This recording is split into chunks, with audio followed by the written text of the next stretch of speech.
Bismillahirrahmanirrahim. Allah'ın salamı, rahmeti ve bereketi üzerinize olsun. Allah Teala'nın yarattıkları içerisinde ilk yarattığı faza idi. Allah Teala yerle gök arasında fazanı yarattı ve bu fazada suyu yarattı. Büyük, dağıtıcı, talatümlü dalgalara malik suyu. Ve bu büyük, dağıtıcı, talatümlü dalgalara malik su istediği istiqamette akıp her tarafı basmamağından ötürü onun aşağısında küleyi yarattı.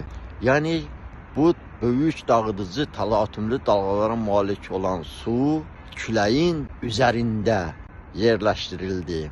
Yani küley bu suyu idare etmeye başladı. Onun hansı istiqamətdə axmasını, nə qədər axmasını, necə axmasını külək təmzimlədi. Bu dediklərim Nəhsul Bəlağədə Əli əleyhissalamın birinci xütbəsindəndir. Alimlər isbat edirlər ki, müqəddəs Quran-ı Kərimdən sonra ən gözəl kitab Əli əleyhissalamın Nəhsul Bəlağəsidir. Əli əleyhissalamın Nəhsul Bəlağəsi kiçik Kur'an adlandırırlar. Ali Aleyhisselam buyururdu ki, Peygamberimiz mənə elimdən 1000 qapı açtı ve o 1000 qapının her birinden 1000 qapı. Təsəvvür edirsiniz, bu ne deməkdir? Ali Aleyhisselamın her kelamı Kur'an ayəsidir. Ali Aleyhisselamın bütün kelamları Kur'an ayələridir. Mas ona göre de Peygamberimiz sallallahu aleyhi ve sellem buyururdu ki, Ali danışan Kur'an'dır.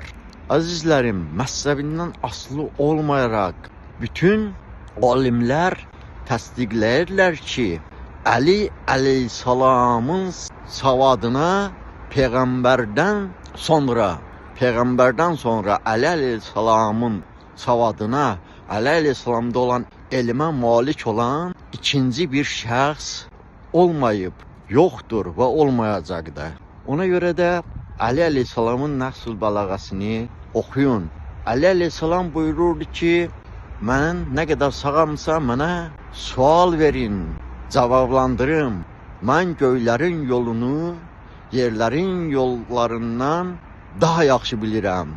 Əgər kimlərsə zənn edirlər ki, İslam dini təkcə namaz qılıb, Quran oxuyub, həccə gedib, oruç tutmaqdan ibarətdir. Onlar yanılırlar. İslam dini bütün elmləri özündə cəm edən bir dindir. İslam dini biz insanlara həmişə çağırış edir ki, elm dalıca gedək, savadlı olaq, elmli olaq. Onun üçün də əzizlərim, övladlarımızı oxutturaq, savadlı olmağa, elmli olmağa həvəsləndirək. Peygamberimiz sallallahu aleyhi ve sellem buyururdu ki, elm dalıca lazım gəlirsə Çinə də gedin. Yani elm almaqdan ötürü getdiyiniz o məsafə nə qədər uzaq olsa belə o elmin dalıca gedin, o elmi öyrənin. İslam dini biz insanların elmli olmağa, savadlı olmağa çağırır, səsləyir.